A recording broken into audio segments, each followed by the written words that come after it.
Hello everyone, welcome back to my channel MBB Mohit Sharma. I am back again with another important topic and it's Kano model. Let us discover what Kano model is. Let us understand our customers better than they understand themselves.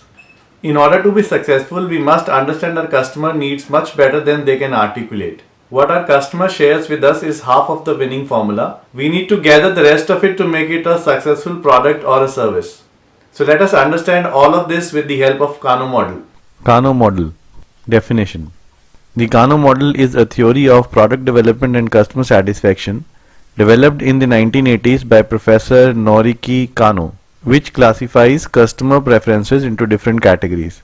Let us understand Kano model in the next slides. There are two axes which are drawn, one is vertical axis and the other one is horizontal axis. The vertical axis, the top of the vertical axis indicates satisfied customer. The bottom of the vertical axis represents very low satisfaction or unsatisfied customers. The horizontal axis displays the degree of execution or performance. Service performance is very low on the left hand side of the horizontal axis and service performance is very high on the right hand side of the horizontal axis. This is the performance line. So let us understand this quadrant first. In this quadrant, it is called dissatisfier, must be or expected quality quadrant. The needs in this quadrant cannot increase customer satisfaction, but their absence can decrease customer satisfaction. I will take two examples, one from service industry and one from manufacturing industry to make you guys understand this better. Manufacturing or product example is that your phone doesn't have the facility to send the SMS. You are highly dissatisfied if the SMS facility is not there, but if it is there, it will not increase your satisfaction. In service industry, the example is the temperature in the hotel room. If the temperature is very high or very low, you are dissatisfied. But if temperature is okay, then you are not bothered. It will not increase your satisfaction if temperature is okay. Next is the performance line. It is also called as satisfier, one-dimensional and desired quality. What does that mean? It means that needs in this quadrant when met increases customer satisfaction.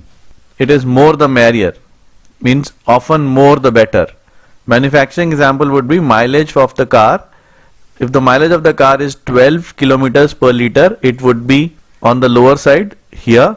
If it is 20 kilometers per liter, it would be here. And if it is 25 kilometers per liter, it would be here.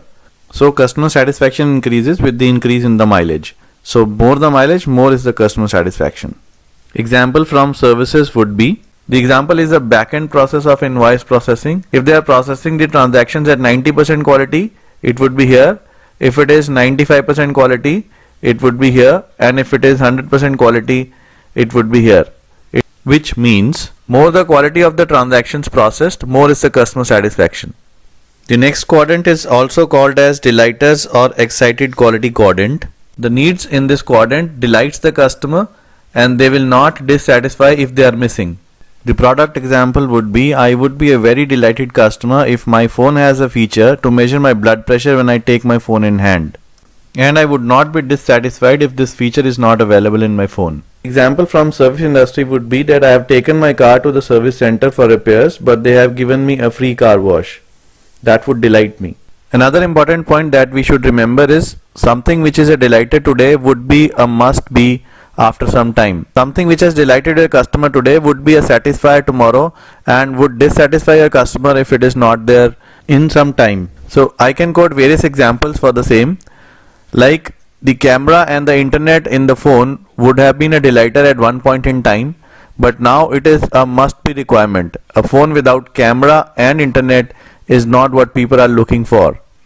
And in service industry, when the BPO business started in India, the cab facility was a delighter for the employees, but then slowly it became a must-have. Employees will not join the organization if the cab facility is not there. So it has become a must-be requirement. This is what you should be careful of. We have to keep innovating, whether we are in manufacturing or in service industry. That would be a differentiator for us, which will delight our customers and which will keep us ahead in competition. There are other two types of requirements. One is indifferent. Indifferent means customer is indifferent to whether the feature is present or not. These add unnecessary cost and risk to a program. So we should avoid indifferent needs. and the other need is reverse requirement. What does that mean? It means the presence of that would dissatisfy the customer and absence of that would enhance the customer satisfaction. The example of that would be, in an organization, camera phones are not allowed. Employees of the organization would be highly dissatisfied if you provide phones with camera to them.